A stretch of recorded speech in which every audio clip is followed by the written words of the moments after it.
शिवाय। ओम नमः शिवाय। विश्वनाथ भगवान की जय। महाकालेश्वर भगवान की जय। ओंकारेश्वर भगवान की जय। कुबेरेश्वर महादेव की जय।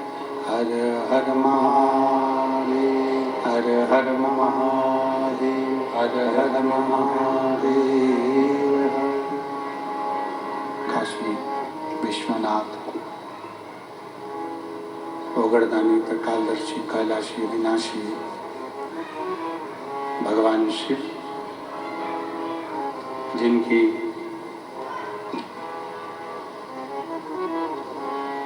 पुनीत पावन शिव महापुराण की कथा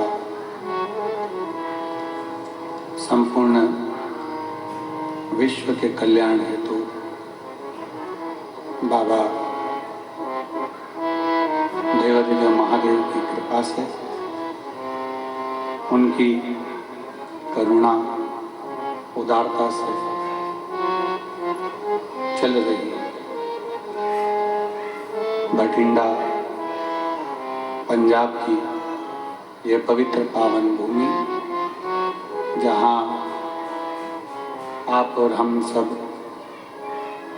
भगवान शिव की पवित्र आनंदमय रसमय कथा श्रवण कर रहे हैं। कथा के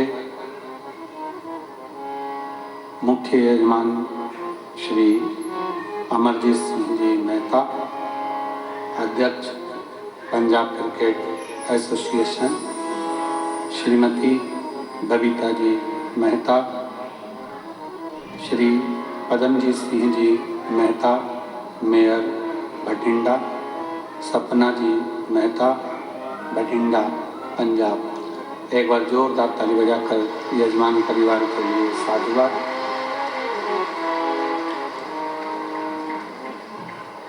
शिव कृपा से, भगवान शंकर की उदारता से, उनकी करुणा, उनकी दया से प्रेशर बढ़ा। ये पवित्र पावन शिव महापुराण की कथा अपने जीवन की सार्थकता को सिद्ध कर रही है। और तेरी कृपा बिना ना हिले एक भी अणु, लेते हैं सांस तेरी कृपा से तनु तनु। बखान क्या करूं मैं राखों के ढेर का, चपटी बहुत में खजाना कुबेर का। गंगधार मुक्ति द्वार ओंकार तू, भोले ओंकार तू। आयुष तेहार शंभु तार तार तू। बखान क्या करूं मैं राखों के ढेर का, चपटी बहुत में खजाना कुबेर का। गंगधार मुक्ति ओंकार तू, भोले ओंकार तू। आयो शरणते आदि शंभु तार तार तू। शिव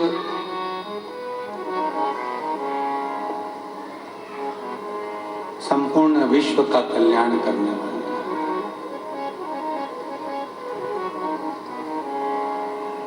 बस देवादिदेव महादेव को पहचान के नेत्र की जरूरत है।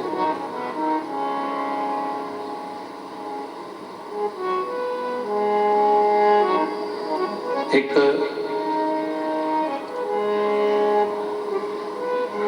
लंबा चलना है ना, बहुत दूर तक अगर जाना है, बहुत लंबा चलना है, और जूता भी आप पहने हुए हो, पाँव में जूता पहने हुए हो और बहुत लंबा चलना है, उस जूते के अंदर एक छोटा सा बारीक सा अगर कंकर आकर पड़ गया, उसमें आकर गिर गए,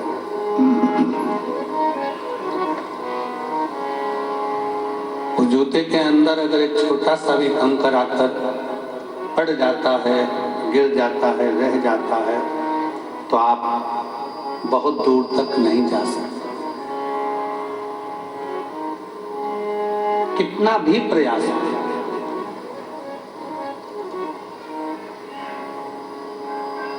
बहुत लंबा चलना है तो कंकर को जूते में से निकाल कर बाहर फेंकना पड़ेगा। उसी तरह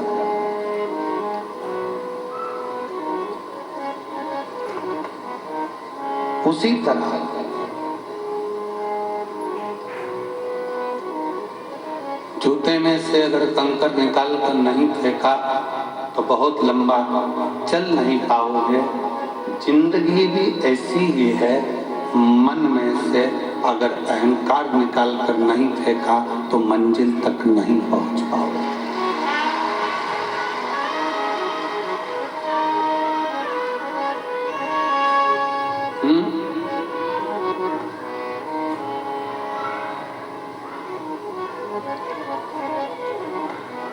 मंजिल तक नहीं पहुंच पाओगे। जूते में से कंकर का निकालना जरूरी है और मन से अहंकार का निकालना जरूरी है। शिव जी ने कामदेव को क्यों भस्म करा? भगवान शंकर को ऐसी क्या पड़ गई थी जो कामदेव को भस्म करना पड़ा? मेरे शंकर भगवान कामदेव को भस्म नहीं करते, पर कामदेव के अंदर अहंकार इतना आ गया था कि भगवान शंकर को कामदेव को भस्म करना ही पड़ा। अहंकार में तीन गए, धन, वैभव और वंश। ना मानो तो देख लो रावण, कौरव और कंस, ये तीनों अहंकार में चले जाते हैं। इन तीनों का वंश पूरा अभिमत्ता में मिट जाता है, पूरा अभिमत्ता।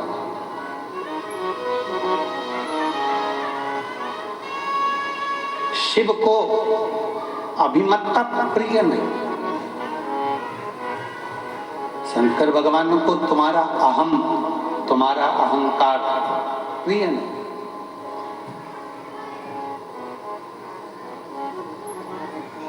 आप अपने जीवन में हम श्री अमरजीत सिंह जी मेहता जी को इस चीज के लिए धन्यवाद देंगे कि उनसे जब भी बात करो, चाहे फोन पर बात हो, आशीष जी कराएं, चाहे सामने कभी मिलते हैं, बात होती है, तो हम उनसे कहते हैं कि बाबा की ऐसी कृपा हुई कि भटिंडा में ये दूसरी बार कथा हुई। तो अमरजीत जी हमेशा अपनी भाषा में कहते हैं कि गुरुदेव, ये हम नहीं करा रहे। और मैं उनके बेटे को भी यही कहूंगा, पदम जी को, कि उनके मुख से भी यही शब्द निकलता है कि गुरुदेव, ये कथा, ये सत्संग, ये संगत हम नहीं करा रहे। ये तो कहीं स्वयं भटिंडा की भूमि पर, ये भटिंडा में रहने वाले रहवासियों के कोई पुण्य प्रबल हुए होंगे तो इन्होंने ये कथा करा।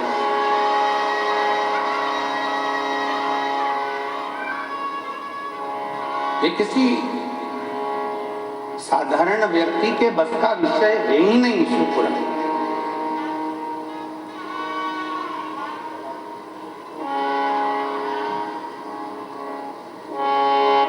शंकर भगवान की पुराण को करवाने के लिए भगवान शंकर पूरा छलनी से छान लेते हैं और फिर जान लेते हैं कि ये सही है, करवा पाएगा कि नहीं करवा पाएगा, तब करवा पाता है। शिव है।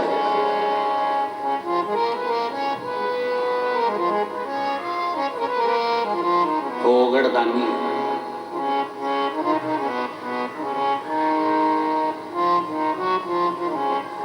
जब बात करो अमरजीत जी से, वो एक ही बात कहते मेहता जी की, गुरुजी बाबा करा करा।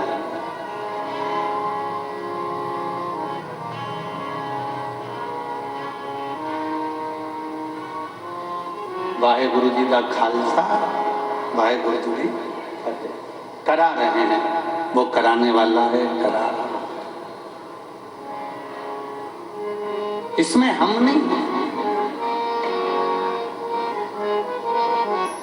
भगवान शंकर कामदेव को जलाकर इसलिए भस्म कर रहे हैं क्योंकि कामदेव के अंदर ये अहंकार आ गया था कि मैं शंकर की समाधि को तोड़ सकता, मैं शिव की समाधि को तोड़ सकता। मैं शब्द, मेरा संबोधन अहमता की निशानी।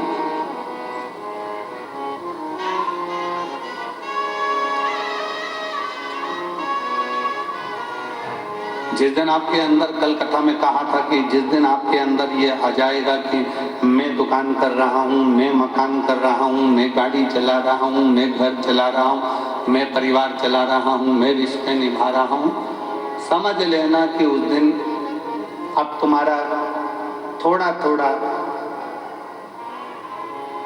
डाउन होना चालू होगा। कामदेव ने अपनी भाषा में कह दिया कि मैं शिव की समाधि को तोड़ सकता, मैं शंकर भगवान की समाधि को तोड़ सकता।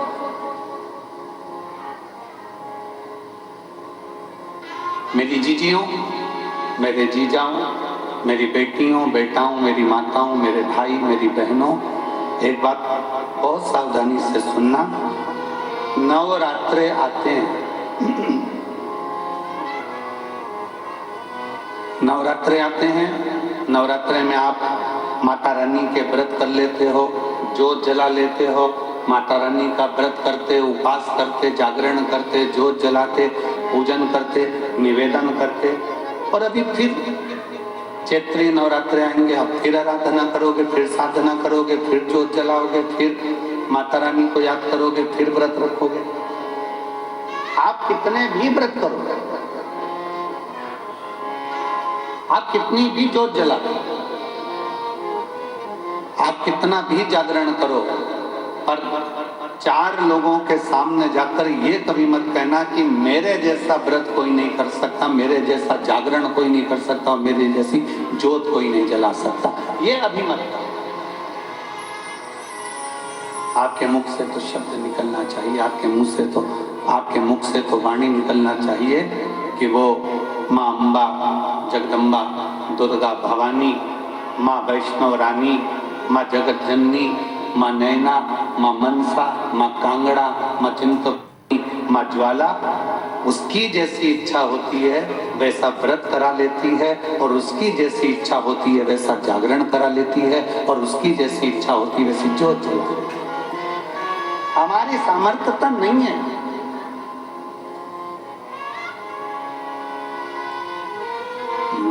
मेरा आपकी कृपा से सब काम हो रहा है, मेरा आपकी कृपा से सब काम हो रहा है।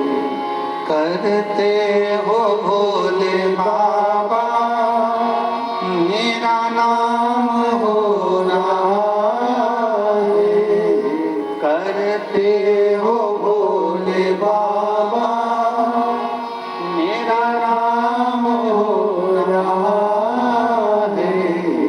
प्रभु आपकी कृपा से सब काम हो रहा है, भोले आपकी कृपा से सब काम हो रहा। हमारा अहम हमें त्याग, हमारी अभिमतता हमें त्याग, हमारे भीतर का अहंकार हमें त्याग।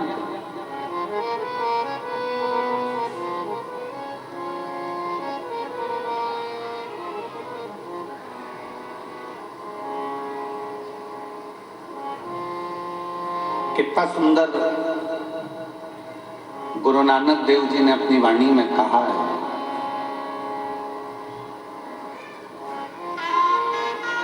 कि जब संगत आवे, जिस समय पर दरवाजे पर कोई संत, कोई साधु, कोई सन्यासी, कोई तपस्वी, कोई साधक, कोई उपासक, कोई भक्त, कोई दीन, कोई दुखी तुम्हारे दरवाजे पर आवे, गुरु नानक देव जी अपनी वाणी में कहते हैं कि उस रब की सेवा से बड़ी सेवा होती है किसी गरीब को, भूखे को भोजन कराने की सेवा।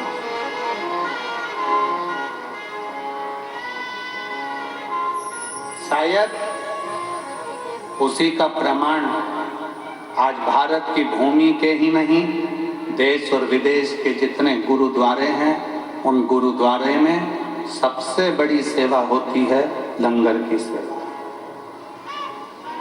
सबसे बड़ी सेवा है लंगर की सेवा। इसलिए शायद भारत की भूमि के ही नहीं, देश और विदेश के सारे गुरुद्वारों में जब लंगर चखने के लिए लोग जाते हैं, लंगर सेवा में लोग जाते हैं, तब ये मानकर सेवा करते हैं कि हम किसी दूसरे की सेवा नहीं कर रहे, हम हमारे रब की सेवा कर रहे हैं, हम हमारे शिव की सेवा कर रहे हैं, हमारे भगवान की सेवा कर रहे हैं,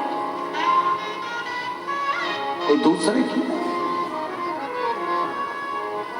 और मेरी जीजियों, मेरे जीजाओं, मेरी बेटियों, बेटाओं, मेरी माताओं, मेरे भाई, आप इस कथा के पंडाल में जो हजारों लाखों की संख्या में आप लोग पहुंचे हो, अगर यहाँ पर भी आप अगर सेवा कर रहे हो तो ये मत सोचना कि मैं सेवा कर रहा हूं या मैं सेवा कर रहा हूं। ये तो मेरे बाबा ने कृपा करी, उनकी करुणा हुई, और उनकी करुणा हुई तो मैं कथा के पंडाल तक पहुंची, और उनकी करुणा हुई तो मैंने किसी प्यासे को पानी पिलाया, भूखे को भोजन कराया। भागवत जी किस किस ने सुनी है? हाथ उठाओ जरा। सबने सुनी है? रखो हाथ नीचे। भागवत सुनी होगी तो उसमें एक प्रसंग आता है, भगवान सुदामा और भगवान कृष्ण।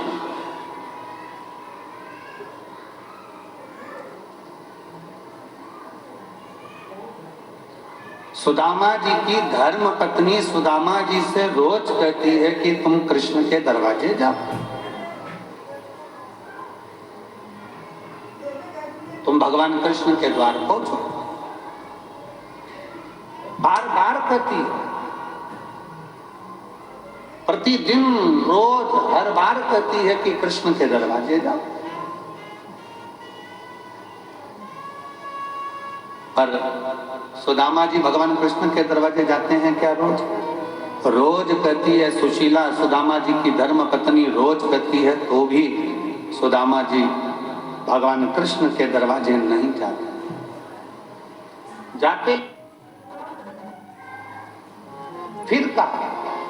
फिर कहा बहुत दुख का जीवन चल रहा था सुदामा जी का, बहुत तकलीफ की जिंदगी चल रही थी, बार बार कहा गया, पर सुदामा जी भगवान कृष्ण के दरवाजे नहीं जाते। फिर एक दिन सुशीला ने, सुदामा जी की पत्नी ने कहा कि तुम रुको, मैं पड़ोसी के घर से कुछ लेकर आती हूँ। पड़ोसी के घर से तंदूल मांग कर लाई, पल्लू में बांधा, बांध कर सुदामा जी को दिया। सुदामा जी ने वो तंदूल, वो चावल अपने बाजू में दबाया और दबाकर लेकर चले गए। ध्यान देना, सुदामा जी के पल्लू में पुण्यमय तंदूल आया तो सुदामा द्वारकाधीश के पास पहुंचे। शिव महापुराण की कथा कहती है, जब हमारी जिंदगी में कोई पुण्य हमारे पल्ले में आता है, तब जाकर हम शिव महापुराण की कथा तक पहुंच पाते हैं।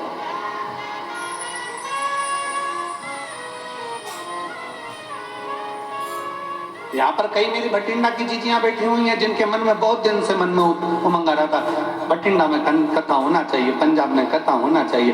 महाराज जी हरियाणा तक तो आते हैं, थोड़ी सी बाउंड्री पार करके यहाँ नहीं आ सकते।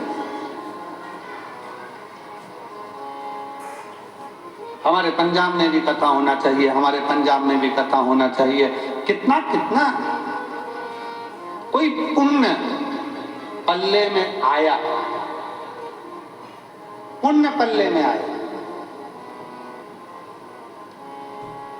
हम पिछली बार जब कथा कर कर यहाँ से गए भटिंडा पंजाब से, तो हमने श्रीमती बबीता मेहता जी से, अमर सिंह जी की धर्मपत्नी जी से एक बात यहाँ से जाते समय हमने कहा माता जी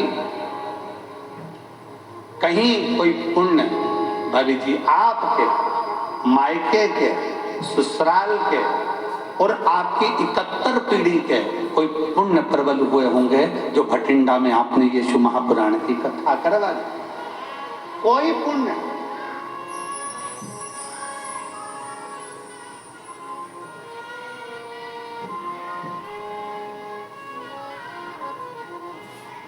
और मैंने तेरे ही भरोसे बाबा, तेरे ही भरोसे हवा बिच उड़ती जावांगी बाबा, डोर हर तो छड़ीला मैं कटी जावांगी।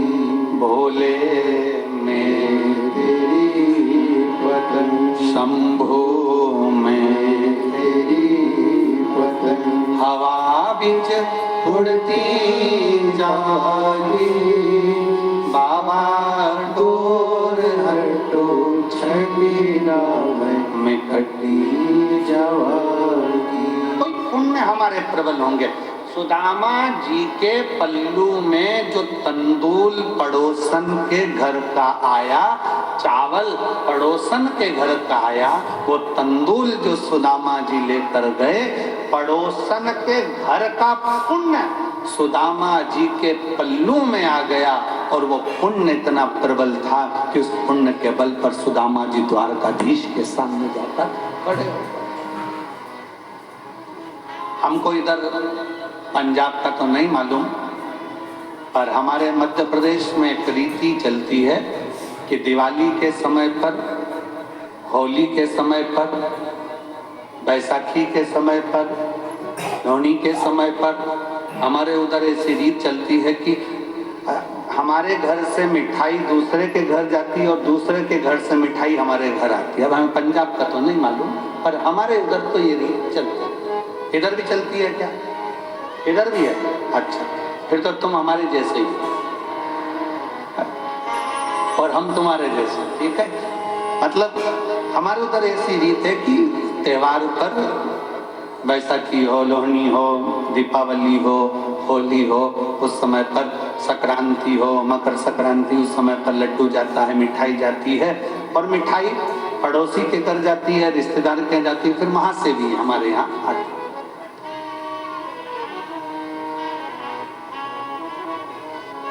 और जितनी अच्छी अपने घर की नहीं लगती उतनी पड़ोसी के घर की लगती है। हमारी मासी जी के यहाँ से आई, मामा जी के यहाँ से आई, काका जी के यहाँ से आई, काकी जी के यहाँ से आई, वहां से आई। अच्छा, ऐसा प्रसंग नहीं है कि पड़ोसी के घर की ही मिठाई ठीक लगे, अपने घर भी अच्छी बनती है, पर ऐसा लगता है कि वहां से आई।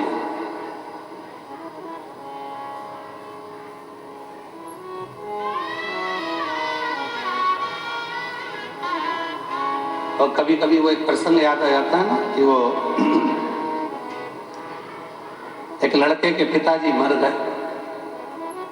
लड़के की माँ ने कहा, बेटा चल हरिद्वार में चल के पिंडदान करना, चल।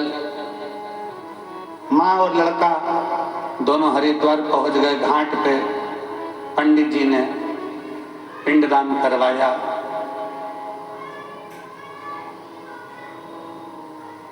और पिंडदान करवाने के बाद वहां पर भोजन रखा। इतने में एक कौवा उड़ते उड़ते आया।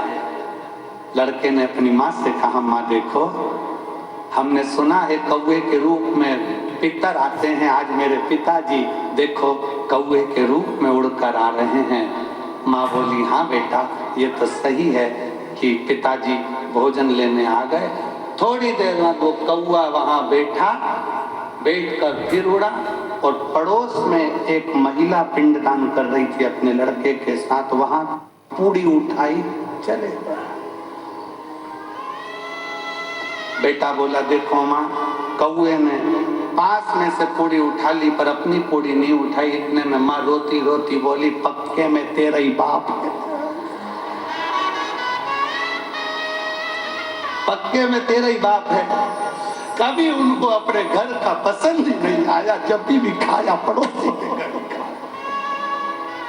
ये तेरा ही बाप है, ये निश्चित हो, ये पक्का हो।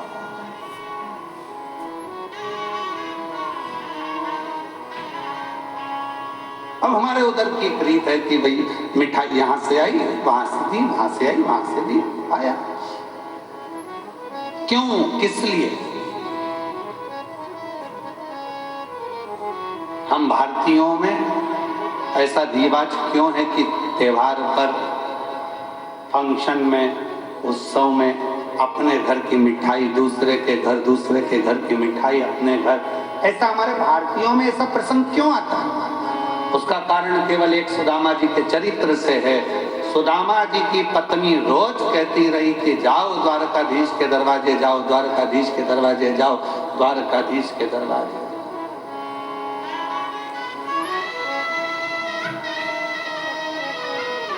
और सुदामा रोज विचार करते हैं कि जाऊंगा।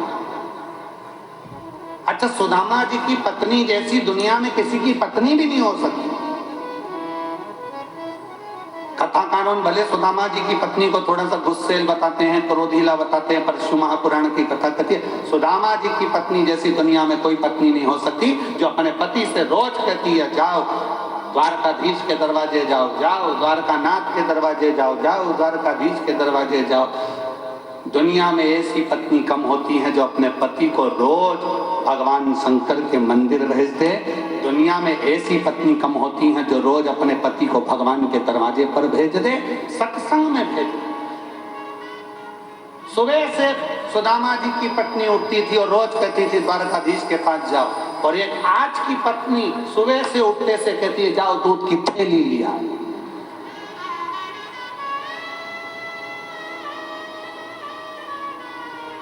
और ऊपर से भी फोन करती करती कह रही है ब्रेड का पैकेट भी लिया ना। और सुनो,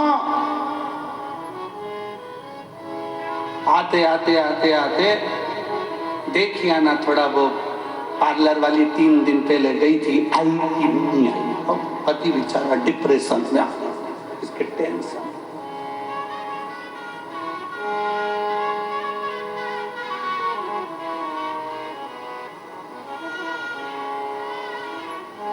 सुदामा जी की पत्नी रोज कहती है, पर सुदामा जाते नहीं। शिव महापुराण की कथा कहती है जब तक पल्ले में पुण्य एकत्रित नहीं होगा तब तक भगवान के दरवाजे, सत्संग में गुरु के दरवाजे तब तक आप नहीं पहुंच सकते जब तक आपके पल्लू में पुण्य ना हो। इसलिए हमारे भारतीयों में रीत है, पड़ोसी के घर से मिठाई आती है, हम पड़ोसी के घर मिठाई देते हैं कि हो सकता है हमने जितना भजन करा हो, हमने जितना पुण्य करा हो, उससे 4 गुना ज्यादा भजन पुण्य किसी पड़ोसी ने करा होगा तो उसका पुण्य हमारे खाते में आएगा और हम भी पार उतर जाएंगे। इसलिए उसकी रीत हमारे यहाँ।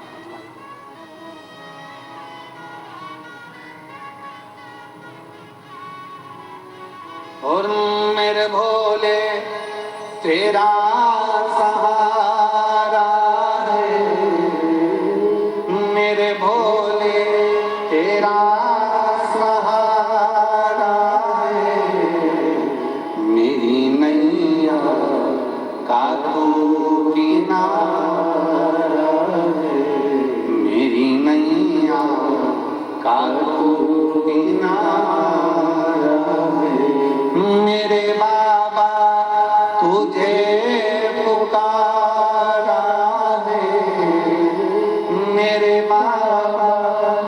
तुझे पुकारा है, मेरी नैया का तू किनारा है, मेरी नैया का तू किनारा। हमारे पल्लू में अगर पुण्य है तो हम सत्संग में गए हैं, हमारे पल्लू में अगर पुण्य है तो हम गुरुद्वारे गए हैं, हमारे पल्लू में अगर पुण्य है तो हम शिव के द्वारे गए हैं, हमारे पल्लू में अगर पुण्य है तो हम माता रानी का दर्शन करने गए हैं, हमारे पल्लू में अगर पुण्य है तो हम भगवान का भजन कर रहे हैं। अगर पुण्य नहीं है तो हम भजन भी नहीं कर सकते।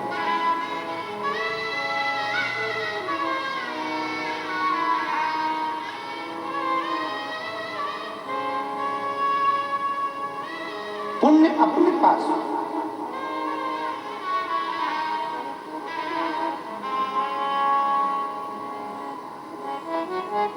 आप पुण्य कैसे कमाओगे? शिव महापुराण की कथा कहती है, हमने पहले भी कथा में कहा, ये कौन सा हाथ है? सीधा। ये कौन सा हाथ है? जम के बोलो, उल्टा। पुण्य का काम कैसे करते हो? जम के बोलो जरा, सीधे हाथ।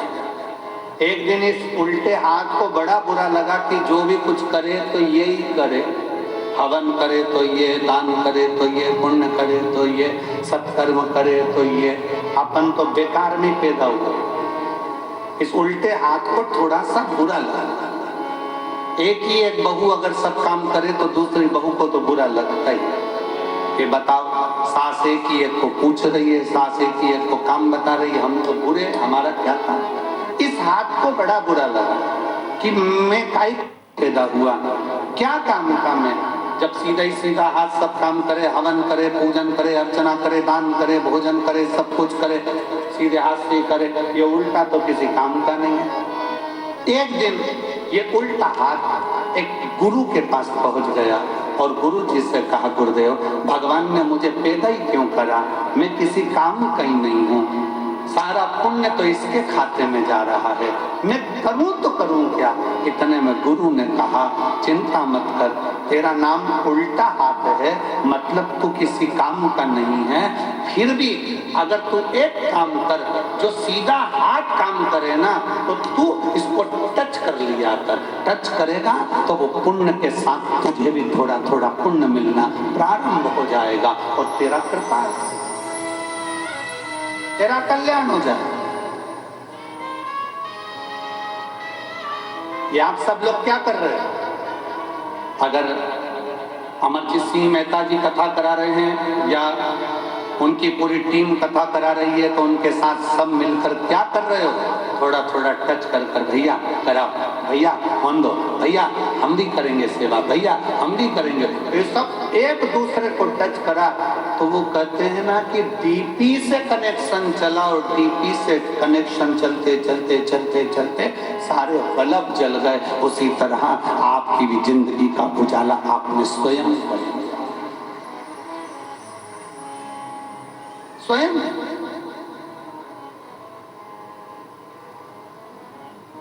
भगवान शंकर की अविरल भक्ति, भगवान शिव की अविरल भक्ति का फल आपको प्राप्त, शिव तत्व आपको प्राप्त। और शंभु शरणे मांगू घड़ी रे दुख काटो, दया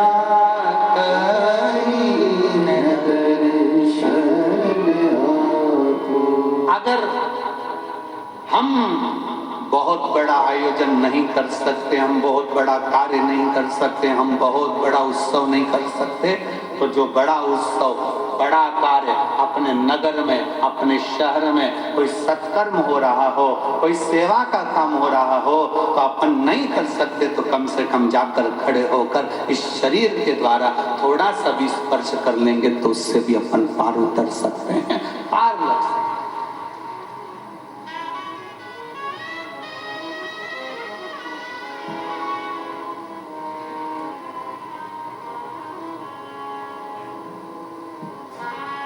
श्रेष्ठ कर्म हमारा हमें परमात्मा तक ले जाता है।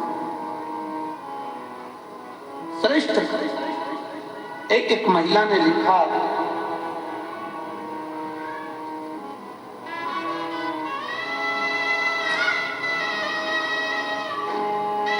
मैं बबीता काम्बोज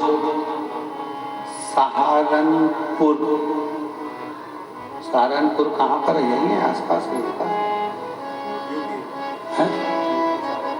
यूपी सहारनपुर की रहने वाली हूँ। कहीं बैठी हूँ, आप ही हैं? आ जाओ, बेलपत्र लेकर के आ जाओ। मैं सहारनपुर की रहने वाली हूँ, बबीता काम्बोज। मेरा मोबाइल नंबर ये है। गुरुदेव, मैं वर्णन करना चाहती हूँ, जब पहला कोविड आया था 19 का, तब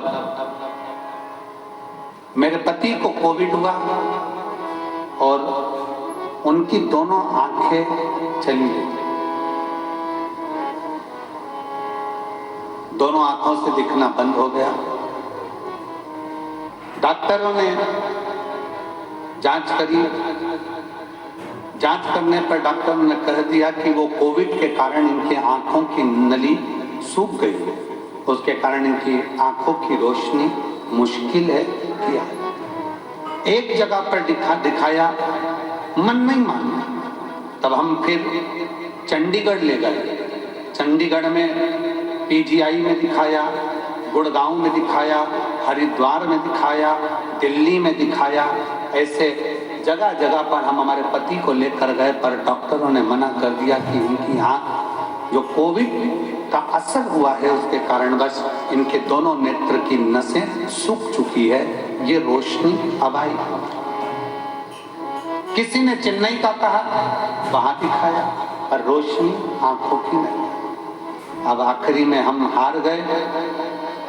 तब किससे कहें? हमारी एक परिचित ने कहा कि टीवी पर कथा आती है, 1 बजे वो सियोर वाला महाराज कथा कहता है, शिव पुराण चलती है, तुम्हारे पति को भी सुनाओ, तुम भी सुनो। हमने कथा सुनना प्रारंभ करा और कथा सुनते सुनते हमने शिव जी पर जल चढ़ाना प्रारंभ करा। जल चढ़ाया हुआ अपने पति की आंखों पर लगा देते, बेलपत्री खिला देते। तब अपनी पड़ोसन से कहा कि तुम, पति तो नहीं जा सकता, क्या तुम मेरे साथ सीहोर चलोगी? हम हमारी पड़ोसन के कहने पर उसके साथ सीहोर गए। वहां से कंकर शंकर की पूजन करी, रुद्राक्ष लिया और वहां से रुद्राक्ष लेकर आए। तांबे के कलश में रुद्राक्ष को गलाते, शिव जी पर चढ़ा देते, शंकर का चढ़ा जल अपने पति को पिला भी देते, आंखों में लगा भी देते। ऐसा करते करते 19 में आंख गई, 20 में नहीं आई, 21 में नहीं आई, 22 में नहीं आई। ऐसा क्रम करते हुए जब 23 आया तब हमने कथा सुनी और बाबा की ऐसी कृपा हो गई कि बाबा की करुणा से आज मैं पूर्ण तरह से देखना प्रारंभ कर दिया और उनकी आंखों ने काम करना प्रारंभ कर दिया। अब वो अपना काम स्वयं कर लेते हैं, मोटरसाइकिल भी चला लेते हैं और बाबा की कृपा उनने देखना चालू कर दिया। मैं शिव जी को प्रणाम करने के लिए यहाँ आई हूँ। मेरा नाम बबीता काम्बोज, सहारनपुर की रहने वाली हूँ। मेरा मोबाइल नंबर ये है। शिव तत्व किसको कहते?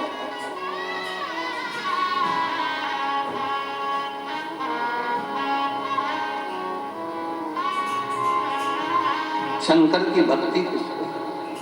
शिव की उदारता किसको कहते? कुछ नहीं बने ना। कोई अच्छा काम कर रहा है, कोई यज्ञ कर रहा है, कोई अनुष्ठान कर रहा है, कोई पूजन कर रहा है, कोई अर्चना कर रहा है, कोई सेवा कर रहा है। अपन नहीं कर सकते इतना बड़ा आयोजन, अपन नहीं कर सकते कोई अच्छा काम, तो उसके लग कर भैया हम हैं, हम संभाल लेंगे। कोई काम ना दीजिए तो खाली पानी की बोतल हम उठा लेंगे, हम कचरा उठा लेंगे और हमें सेवा करना।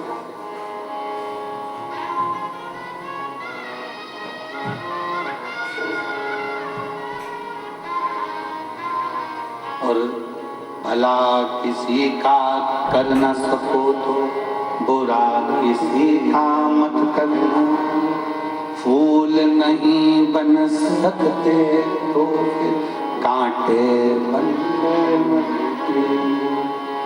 अच्छा करिए, अच्छी सोच रखिए, अच्छे विचार रखिए।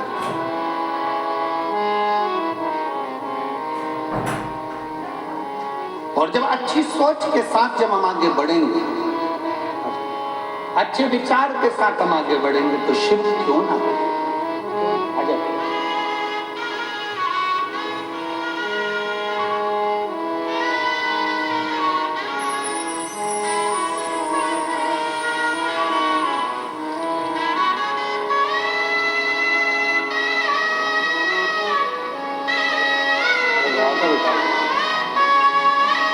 रोते नहीं है तो आंख के आगे बाबा की कृपा है, रोना आंखों के लिए आंखों को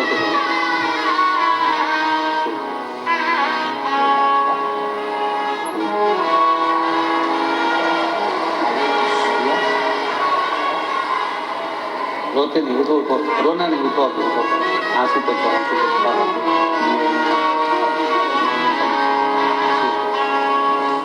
पति की आंखें पहले कोविड में चली गई, देखना बंद कर दिया, नेत्र नहीं। डॉक्टरों ने जवाब दे दिया था, चंडीगढ़ के पीजीआई कॉलेज के, गुड़गांव के, हरिद्वार के, चेन्नई के, दिल्ली के, सब ने मना कर दिया था, आंखें नहीं आएगी क्योंकि नसें सूख गई। पर अरे तेरा ही दिया मैंने खाया पिया है, तेरा शुक्रिया है, तेरा शुक्रिया है। अब वो मोटरसाइकिल भी चलाते हैं, अपना काम भी करते हैं और दुकान भी संभाल लेते हैं। अब उनको पूरा दिखना प्रारंभ हो, ये शिव है।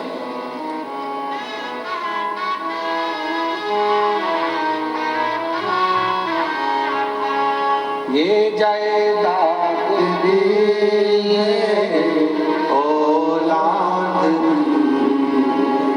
मुसीबत में हर वक्त इमदाद,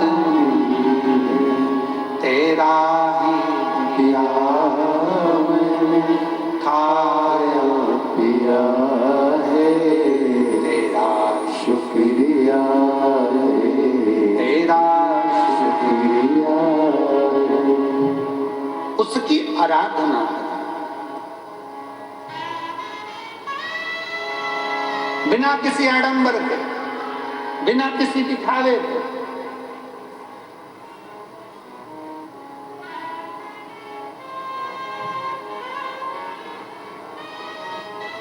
केवल एक विश्वास, एक भरोसा, एक विश्वास, एक भरोसा, और उस विश्वास और भरोसे के बल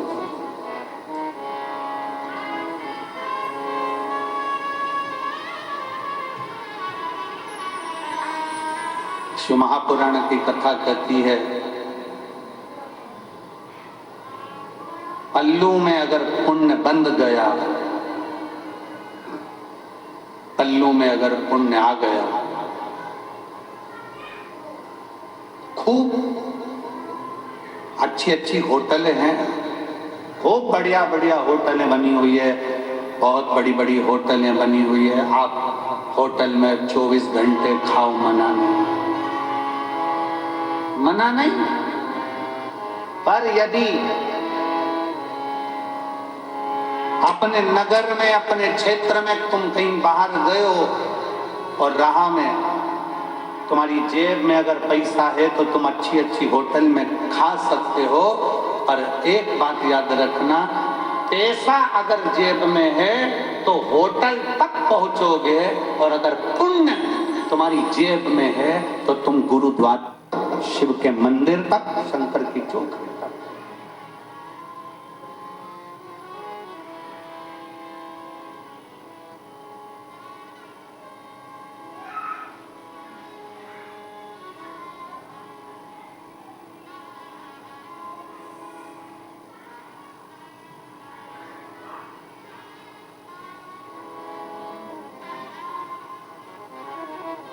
जेब में है तो एक बार की बात है, लगभग 15 साल हो गए होंगे, 15 साल से भी लगभग ज़्यादा हो गए होंगे, 15-16 साल के करीब में हो गए होंगे। हम बद्रीनाथ जा रहे थे। बद्रीनाथ जाते जाते बीच में रास्ता में थोड़ा सा पहाड़ पर्वत धंस गया हो और निकलने का रास्ता बंद हो।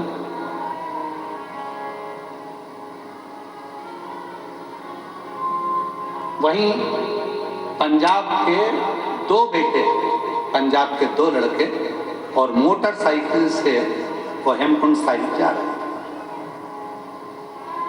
और पंजाब के वो दोनों बेटे जो हेमकुंड साहिब जा रहे थे, उन्होंने देखा कि यहाँ रास्ता बंद पड़ा हुआ है और सब लोग परेशान हैं, बच्चे भी परेशान हैं। वो दोनों लड़के गाड़ी को खड़ा करे, मोटरसाइकिल को साइड में, बुलेट को, और वो दोनों लड़कों ने तुरंत पत्थर उठा कर उस रास्ते को क्लीन कर, रास्ता साफ कर।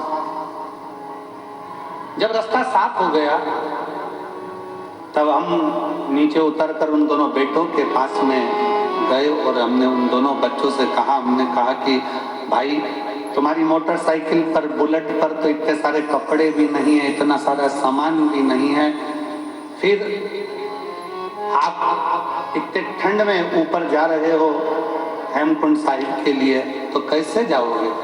तो कहा महाराज जी वहां सारी व्यवस्था है, सब व्यवस्था। फिर हमने उन बच्चों से कहा, हमने कहा कि बेटा एक बात तो पक्की है कि तुम्हारी जेब में नोट की गड्डी हो चाहे ना हो, पर तुम्हारे दिल में पुण्य की गड्डी भरी पड़ी है, इसलिए बाबा बुला। जब पुण्य प्रबल होता है तब जाकर कोई सत्मार्ग तक पहुंचता है, पुण्य प्रबल होता है तब कोई अच्छा काम कर पाता है, पुण्य प्रबल होता है तब कोई भूखे को भोजन करा पाता है, पुण्य प्रबल होता है तब किसी के घर में अतिथि मेहमान आते हैं, पुण्य प्रबल होता है तब किसी के दरवाजे पर कोई भूखा पहुंचता है। और अगर पाप प्रबल होते हैं तो दुनिया के लोग दूर हटते चले जाते हैं, केवल दारू कुट्टे पास में आते चले जाते हैं। केवल नशा, चाहे वो मदिरा का हो, जुए का हो, व्यसन का हो, स्त्री का हो, किसी भी तरह का नशेला व्यक्ति तुम्हारे से जुड़ते चले जा रहा है और भगवान दूर हटते चले जा रहे हैं। पहले मन करता था जाकर अरदास करने पहुंच जाते थे, पहले मन करता था तो मंदिर तक पहुंच जाते थे, पहले मन करता था गुरुद्वारे तक पहुंच जाते थे, पहले मन करता था तीर्थ तक पहुंच जाते थे। अब भगवान ने धन भी दे दिया, गाड़ी भी दे दी, ड्राइवर भी दे दिया, सत्ता भी दे दी, वैभव भी दे दिया, और भगवान के दरवाजे तक पहुंच नहीं पा रहे हो। समझ लेना कि धन तो बढ़ गया पर पुण्य खत्म होता चले गया, इसलिए परमात्मा दूर हटता चला। आप जितने बैठे हो अपने दिल पर हाथ रखकर बताना, पहले परिस्थिति डाउन थी, थोड़ा परिस्थिति बेकार थी, तब तीर्थ भी बहुत जाते थे, लोग तुम्हारे यहाँ आते भी बहुत थे, मिलने वाले भी बहुत आते थे, रिश्तेदार भी बहुत आते थे, कोई अच्छा काम होता था तो वो सब तुम्हारे यहाँ हो जाता था, पूजन, सत्संग, कथा, हवन, यज्ञ, क्यारी, माता की चौकी, जोत आदि आदि सब हो जाता था, वाणी जी हो जाती थी, जो कुछ करना चाहते थे वो सब तुम्हारे घर पर होता था। अब जैसे जैसे घर बड़ा हुआ, महल बड़ा हुआ, गाड़ियां बढ़ी, मोहल्ले में सब कुछ तुम्हारी अटारी हवेली सब बन गई, और धीरे धीरे अब पुण्य का काम कम होता चला जा रहा है। समझ लेना कि हमारा पुण्य समाप्त हो गया, इसलिए हमसे भगवान की पूजन, पाठ, आराधना, संगत भी दूर होती चली जा रही। क्यों हो रही है? वो नजदीक आना चाहिए।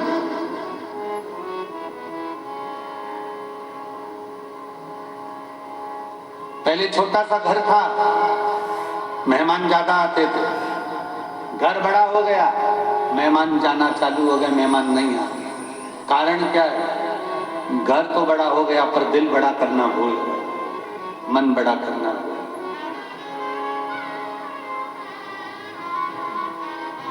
हृदय को बड़ा रहे,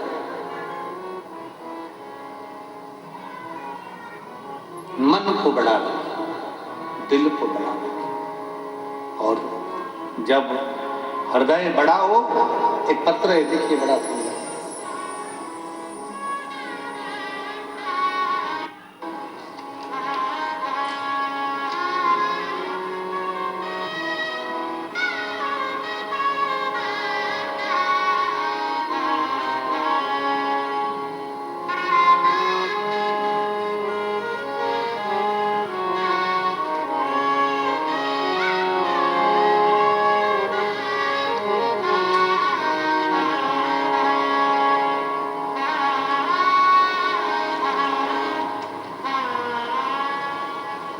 मेरा नाम आरती, पति का नाम अखिल, पिता सुरेश कुमार रंगीला।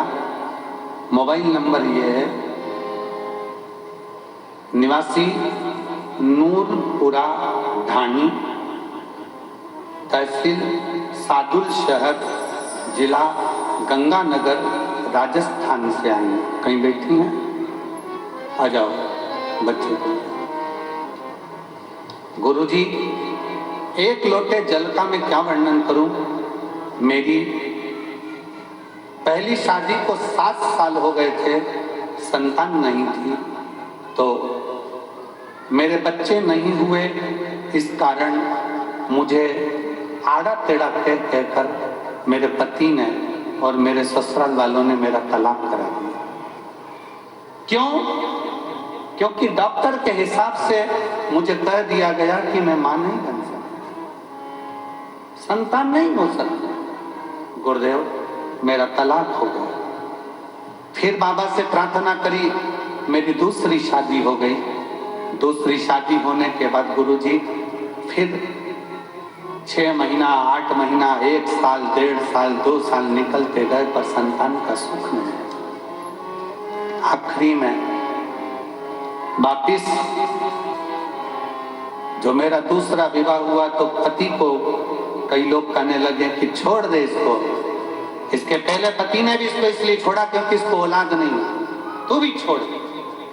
तब डॉक्टरों को दिखाया, डॉक्टरों ने तो मना करा, पर आखिरी में उसी हॉस्पिटल में एक दरवाजे पर एक प्यून खड़ा था। उस प्यून के कहने पर मैंने शंकर को मंदिर में जाना प्रारंभ करा, 1 लोटा जल चढ़ाना प्रारंभ करा, और आस्था चैनल पर जो कथा आ रही थी उस कथा को सुनना प्रारंभ करा।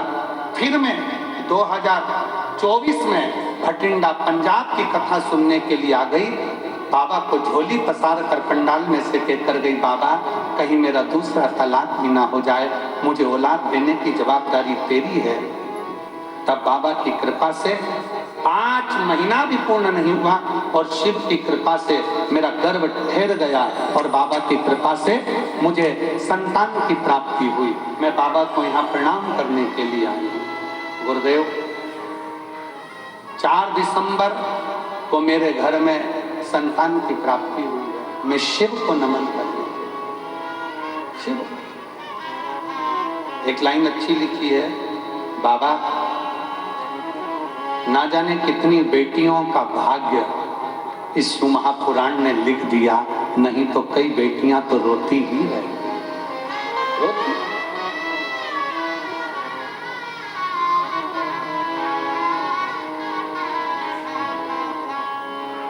फिर निवेदन करूंगा, ना जाने कौन सा पुण्य अमरजीत जी, बबीता भाभी जी को, पदमजीत जी को बहुत बहुत साधुवाद दूंगा। ना जाने कौन सा पुण्य आपका और ना जाने कौन सा पुण्य इस भटिंडा वालों का प्रबल हुआ होगा जो शिव महापुराण की कथा इस भटिंडा पंजाब में पहुंची। पुण्य है ये।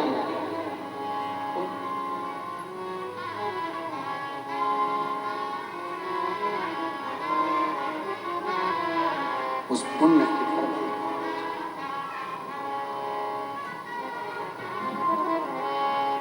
जब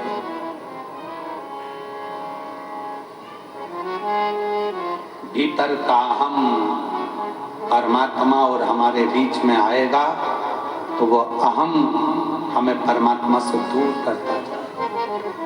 अहम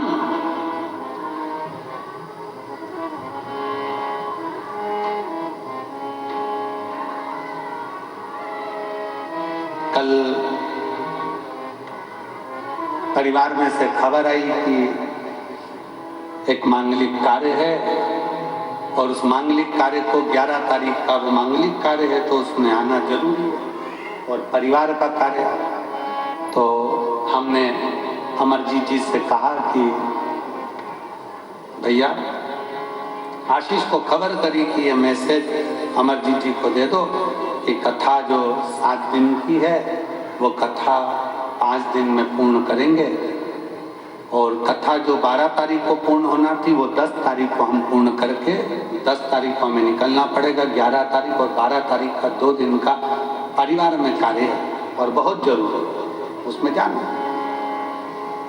खबर पदम बेटा को मिली और पद्म बेटा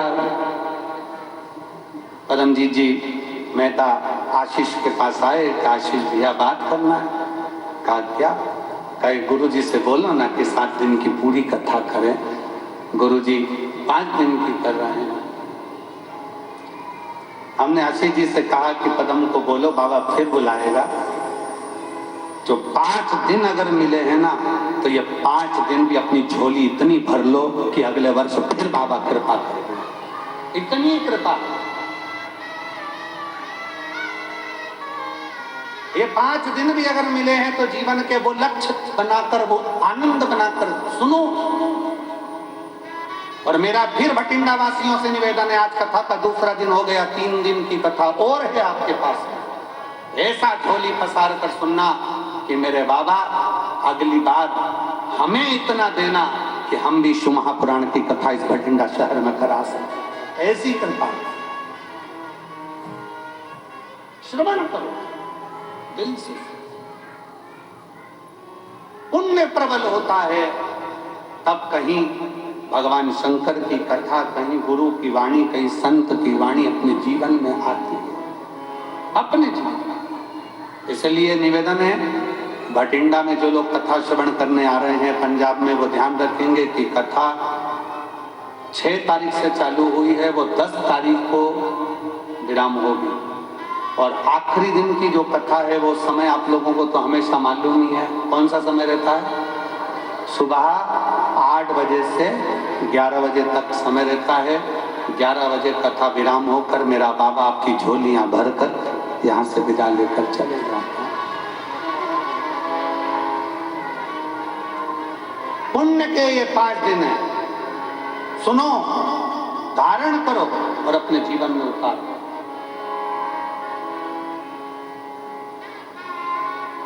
और ये कथा यहाँ पर 10 तारीख को विराम हो जाएगी।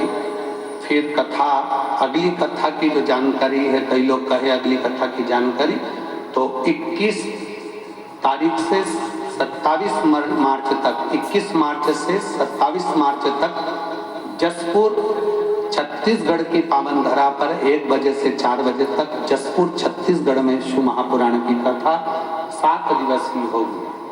जसपुर वाले, छत्तीसगढ़ वाले को बहुत बहुत बधाई हो।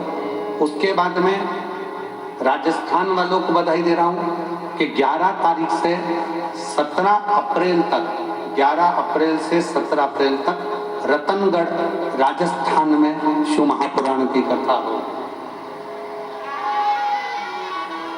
11 अप्रैल से 17 अप्रैल तक रतनगढ़ राजस्थान वालों को बधाई हो जो कथा मिली है। और बिहार वालों को भी बधाई दूंगा जिनको कथा 21 अप्रैल से 27 अप्रैल तक सिंहेश्वर बिहार में कथा होगी। उसके लिए बिहार वासियों को बहुत बहुत बधाई हो, बिहार के रहवासियों को बधाई हो। ये सभी कथाओं के क्रम चले।